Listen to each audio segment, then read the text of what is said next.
I think GDPR is a big deal. And I think, if anything, the sort of American marketing, advertising, technology, and media industry is a little bit underestimating what it represents. So two things, two reasons why. The first is, this is real and in effect May 2018, which is 5 months. And we at dataxu have been working on compliance actually for this for 2.5 years, because you could sort of see the regulations coming in one form or another around right to access of your data, and also the right to be forgotten, which is a key tenet of GDPR. I'm proud to say we're actually GDPR compliant now, which is great. I don't know when your piece is airing, but that's ahead of the game. And depending on when this is airing, you'll see on our website sort of full information for both the publishers and the advertisers we work with.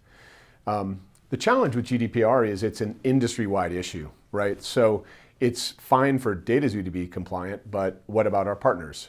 So we've spent quite a bit of time working and collaboratively with our key partners, firms like Sky in the UK, where we believe these large publishers have a terrific opportunity to really sort of change the dialogue with their consumers, to provide a greater level of transparency and notice around the data being collected, and to sort of stitch that into the value proposition from the service provider overall.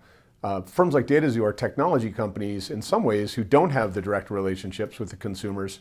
So we think it's the onus and the opportunity both is really on the big media companies and publishers. Mm-hmm. Cool. So I wanted to ask you, is it the what's going to happen on in May, and what's the conversation going to be like in Cannes in June? I mean, is the world going to end? Are people going to go out of business, or I mean, how will this thing play out? Yeah, I mean, it's a great question.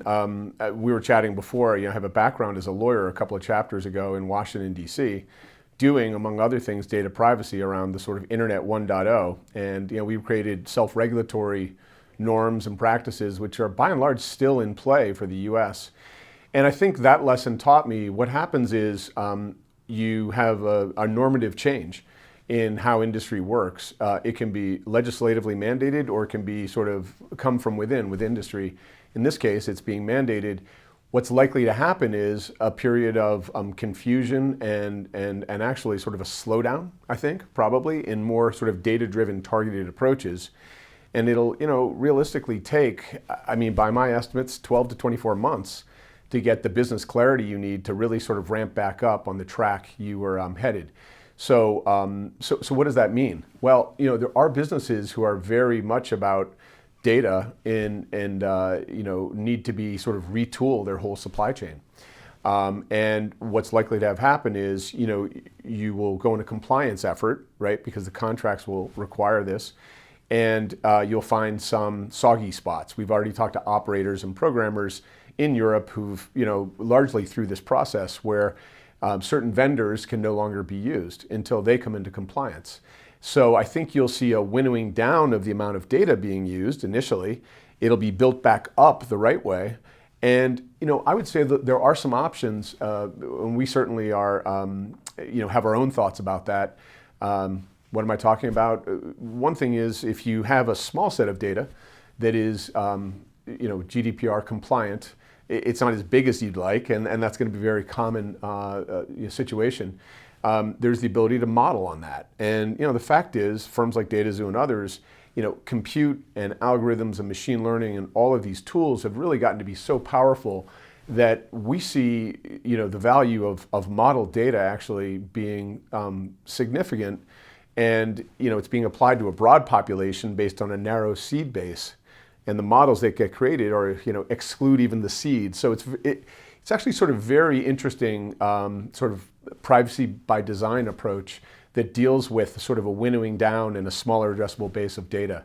But I'm not a nihilist on this at all. Like, having dealt with complex regulation, business will sort it out, but it'll take a little bit of time because business doesn't like uncertainty.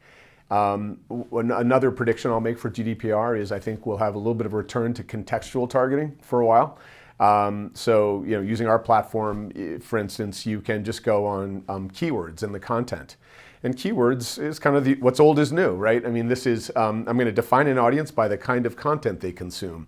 So if we were to sort of make some predictions about what kind of content owners might benefit in that world, I think what we've learned with the whole behavioral targeting is specific content around commercial activity is very valuable for advertising. So think the British baking show versus a news program, right? One is telling you a very specific demographic of people with an interest who actually have very appealing sort of demographics for most advertisers. The other is just completely, sort of generic and tells you very little in a semantic sense. And finally, what is your perspective on this might be getting a little bit broad, but I wanted to ask you I'll lead up to this. So this is a big question, why the EU did this? Or in other words, why is it, we're all hanging out here in Las Vegas. Are we really pissed off with those crazy people in Brussels? So I guess my question is, in your opinion, Mike, what led to this GDPR, and could it be a good thing? Yeah, that's a great question, Andy. I mean, what led to it? I have my own theories, but they're just mine, not, I don't speak as dataxu. But I mean, clearly the data collection that we see today has sort of been put on steroids relative to the past by the internet. And the internet's become the great data collection machine, thank you, Mark Zuckerberg. And it's clear the most valuable companies in the world, Google and Facebook, right up there at the top of the list are data companies who essentially rent, they sell media and you could say it's renting data, but their core competitive asset is the data. And I think Europe has looked at the development of the internet and said, this is really pretty dominated by American ad tech companies. And I put Facebook and Google in the ad tech category. It's advertising technology. And so I do think there's an element of how do we protect industry and grow our own native internet. I'm an old mobile guy from the late 90s, and the mobile phone was going to be Europe's internet. I don't know if you remember that. And it kind of was, but I think there's a political and economic interest in creating conditions for local startups to become these world-dominating companies like the U.S. has done.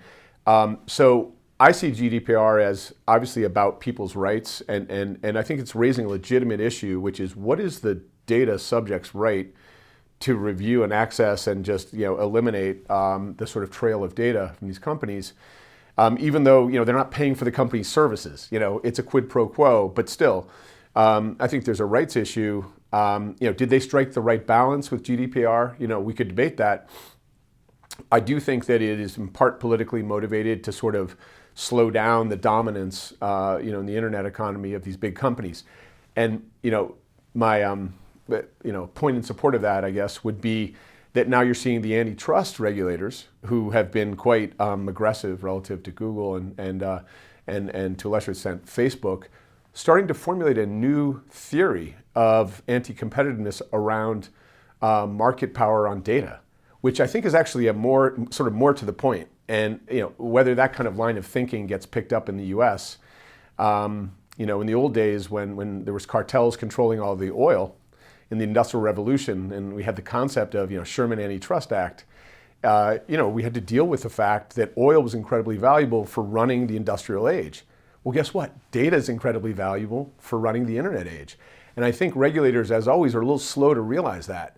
And you have companies that if you were to do a sort of decomposition of the data markets, you'd probably say, in some ways, these people have market power. They can charge economic rents because of their control of volume and depth of data.